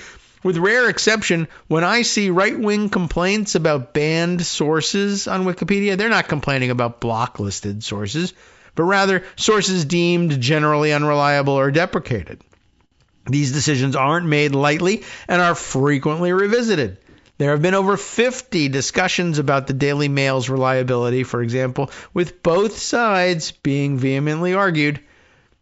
But because they haven't won, the right wing, I will add this, because they haven't won the discussion, the right wing considers themselves banned. They're just frowned upon, because everybody should frown upon these idiots. You're very frownable people. There also tends to be a common misconception, or perhaps deception, that only right-wing sources or right-leaning sources are labeled unreliable and only left-leaning sources reliable. While there are more unreliable sources on the list that lean far to the right than far to the left, this is a product of the post-truth willingness on the right to publish falsehoods that are anywhere from reckless to intentionally fabricated. Of course, that's going to lead to your being on the list more often. This is your practice. This is your policy. That's why you're on this list. Organizations like One America News Network, Newsmax, and Project Veritas, all of which have repeatedly published false claims, have made their way onto the list thanks to this predilection. Okay, this is not an exclusively right-wing phenomenon. I myself found myself embroiled in long discussions several years ago, Molly says, about whether a very liberal website should be described as, quote, fake news on Wikipedia. And it is, as of this writing. But it is far more common on the right. A mere glance at the perennial sources list is enough to disprove the suggestion that it slices cleanly along left-right lines. Left-wing publications like Counterpunch, the Daily Kos, and Occupy Democrats are on the unreliable list. Both right-leaning publications like National Review and Washington Examiner and the left-leaning Media Matters for America, Rolling Stone, and Think Progress are labeled partisan sources. And right-leaning outlets like The Telegraph, The Hill, Reason, and The Wall Street Journal have earned spots in the generally reliable section. Claims that Wikipedia systematically excludes right-wing viewpoints also ignore how differing viewpoints are handled on the project. While covering controversial topics, Wikipedia editors are expected to describe significant viewpoints in proportion to their prominence in reliable sources, even when those viewpoints are outside the mainstream. For example, please clear this up for us, Wikipedia's article on climate change includes skeptical positions, but cites them primarily through scientific publications and other coverage rather than through fringe publications or those with poor reputations for fact-checking and scientific rigor. Sensible. Similarly, articles about electoral fraud claims cite Trump's supporters' perspectives, but through court filings and reliable reporting rather than through sources that have repeatedly published debunked claims, scratch the surface, and the complaints that Wikipedia does not describe these viewpoints at all are often revealed to be complaints that Wikipedia does not adopt these viewpoints as true or treat widely debunked hypotheses with similar weight as broad scientific consensus. So, makes a lot of sense. Next up, personal grievances. I guess we're continuing. While these days Musk frames his crusade against Wikipedia as a principled stand against bias, the timeline of his complaints reveals a more personal motivation. His earliest grievances targeted his own Wikipedia biography, which accurately, but much to his chagrin, describes him as an early investor in Tesla rather than a founder. Ooh, so angry. He's also complained about the Tesla article, which he gripes glorifies one of Tesla's actual founders. He has repeatedly claimed his Wikipedia article was written by his, quote, enemies, and has joined his fans' complaints about the portion of his Wikipedia page outlining his role in spreading misinformation, bigotry, and conspiracy theories, agreeing with one who suggested, quote, someone paid to have this written. He has boasted so often that he has not tried to curate his Wikipedia biography, by which he seems to mean edit it himself or pay someone to do so on his behalf, that I wonder if he doth protest too much. Certainly could be the case. Oh, by the way, that reminds me that somewhere in Pocket I have a story about somebody who asked the onboard Twitter AI engine, Grok, asked the question, who's the biggest spreader of misinformation on X? And Grok told him, it's Elon Musk, or at least among the top spreaders. I don't remember, was he the top source of misinformation, but I guess the AI working a little bit too well over there, and it's reflected in Wikipedia. Anyway, Molly continues and writes, as a very highly watched Wikipedia page, attempts by Musk or his lackeys to insert false or unverifiable portions into the autobiography he repeats elsewhere would likely meet considerable resistance, or rather insert parts of that autobiography. All right. As he demonstrated by the battles between Musk fanboys, hired or otherwise, and Wikipedia editors that rage in the edit history and talk page, this grandstanding rings hollow given his track record. When faced with unfavorable coverage elsewhere, Musk has shown no hesitation to exert direct control through legal threats and pressure campaigns. Only after failing to rewrite his own history on Wikipedia did Musk's criticism expand to broader complaints, such as Wikipedia's supposed systemic bias. This crusade gained momentum through several high-profile incidents that became right-wing flashpoints, each fueling his campaign when the site's coverage didn't match his desired framing. In July of 2022, in one of his first tweets complaining about the site beyond where it mentioned him, Musk and others fell for the false statement by Mike Cernovich that Wikipedia changed the definition of recession to favor the Biden regime and then locked the page. Well, that's the quote. Apparently not so. An article screenshot provided by Cernovich featured text that had remained unchanged since the Trump administration. But that didn't stop a right-wing firestorm joined by Musk, where people claimed that Wikipedia had removed the common definition of recession as 2 consecutive quarters of negative economic growth. It hadn't. It simply hadn't. And here embedded is a tweet from Molly herself showing that that's just not the case. Absolutely, she says, begging people to learn how to diff Wikipedia articles before falling for clickbait.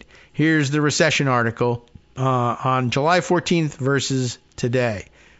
After Musk replied to a tweet by Pirate Wire's owner Mike Solana, I don't know Pirate Wires, to write Wikipedia is losing its objectivity and tagging Jimmy Wales, Wales pointed Musk to a note posted to the talk page by frustrated Wikipedia editors dealing with the onslaught of complaints he'd helped to stir up. And interesting all by itself. Reading too much Twitter nonsense is making you stupid, added Wales. Call me next week if you want a real discussion. However, even many of his complaints about widespread bias still boil down to disgruntlement at how he personally is covered on the site. Later that year, okay, Musk complained, quote, Wikipedia has a non-trivial left-wing bias, in response to a tweet by Ian Miles Chong, who observed that there was a deletion discussion underway for the Twitter Files article, adding, these people work hand in hand with the MSM to shape the narrative. Of course, parenthetically, it is noted here, anyone can propose a Wikipedia article for deletion, triggering a discussion. Although deletion discussions normally last 7 days, this one was closed early due to overwhelming consensus to keep the article. So what's the problem? Neither Chong nor Musk noted this outcome. And in fact, a year later, Chung reposted Musk's reply to complain, I still think about this post and how Wikipedia hasn't improved at all since then. It's only gotten worse, even though nothing had happened. Only days after his outrage that the controversy he was trying to stoke might not be covered on Wikipedia, Musk was dismayed when a different controversy, with him at the center, oh no, he's being centered, was deemed sufficiently noteworthy for a Wikipedia page. A 2-day suspension of maybe 7 accounts for doxing. Got an actual Wikipedia page? He tweeted, referring to a Wikipedia article documenting the unexplained banning of 10 journalists who had reported on Musk. Twitter and Musk would later try retroactively to justify the ban with a newly created rule against sharing real-time flight information. Remember that one? Such as that posted by the Elon Jet Twitter account and reshared by some of the targeted journalists. Remember when he said, telling people where my private jet is giving assassination coordinates? Well, he banned those people and claimed that there was a rule already in place for that, and it wasn't true. Next section, I'll keep going here, but boy, it's getting close. You know what? As a matter of fact, we'll suspend things here because there's only like a couple of minutes left. And I definitely wanted to get to mention some other articles. I'll just have to hand them over to you for review. And reminder that very shortly, Congress, I think probably, I forget what the schedule is, maybe at 11 they'll reconvene to adjourn, sine die. Nothing terribly exciting about that. And then, I don't know whether it's noon or 1 o'clock. 1 o'clock is the Electoral College count on the 6th. But they'll convene and then start in with the organization of the House, and they should be on to attempting to vote for the speakership very quickly. So if you feel like tuning into C-SPAN and watching that and seeing whether they flop on the first ballot or not, now's the time. Start working on tuning in. As I mentioned, David Dayen has this article in the Prospect, the American Prospect. Congress has the opportunity to do the funniest thing ever. The subheader tells us a little bit about it. The speaker election looks tight. The presidential election certification is just days away. Could Republicans impose their own January 6th through sheer obstinacy? Asks David Dayen. They could if there are holdouts and they cannot elect a speaker. Technically, it is the speaker who would extend the invitation to the Senate to join them in the House chamber to convene the joint session on January 6th for counting the Electoral College votes. Could they get in the way of that if they don't have a speaker? Could that invitation not be issued? It could. Is there a workaround? Yes. And David, to his credit, does include it prominently in the article. It is very clearly explained. First of all, the House can pretty much do whatever it wants, right? It's got the prerogative to set its own rules of procedure, and there's even a person in place that can do this. Like, how do they even start the speaker vote if the speaker hasn't been elected and it's only after the speaker is elected that new members of the House, and remember the whole House is elected. There are no members of the House of Representatives between its adjournment, sine die in a couple of minutes, and the convening of the new Congress. And when you convene the new Congress, the members elect are there. Who swears them in? It's the speaker, but who swears in the speaker? And that's the clerk of the House. So there is a procedure, and a well-recognized one, of how to begin the new session. The clerk does it. Could the clerk be allowed to issue the invitation to the Senate to join for a joint session? Well, they could, but who would they be having a joint session with? That's one issue. But they could empower the clerk not only to swear in the new speaker once elected, but they could empower the clerk to swear them in. Can they do that? Would it be challenged? It could be. Would the court likely just say, well, again, as far as show me in the Constitution where it says you can do this, it's right here where it says that the House and the Senate are entitled to have the prerogative to set their own rules of procedure. That would take care of it, but you'd have to understand why. And if you went around saying, show me in the Constitution where it says you can do this, and then people showed you that, you'd say, I don't see any of those words in there. Well, you'd have to understand the nuance of it, but what if people intentionally didn't want to, for instance, or just couldn't? So is there a workaround? Yes. That, or the House could adopt a resolution saying, once they're all sworn in anyway, that we can proceed to this joint session without a permanent speaker, or we are going to elect a temporary speaker and then vote again in 10 days, something like that. They could very easily get around those things, but it would be very interesting as democratic mischief, if anybody were up to it, to adopt a very Republican approach to this and say, this is unauthorized by the Constitution. It isn't. But just say that it isn't. So say that it is. And therefore, the election of the president is illegitimate. Make noise.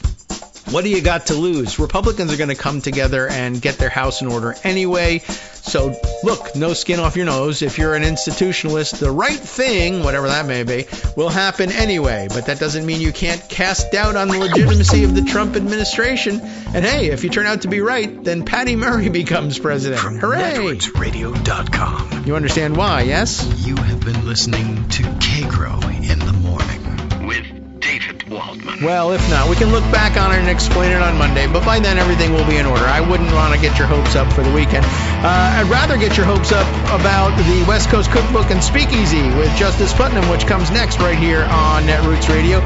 You'll want to stay tuned to get all the things, like everything in the world that we didn't cover, because we just took up our time with Elon Musk. See you next week.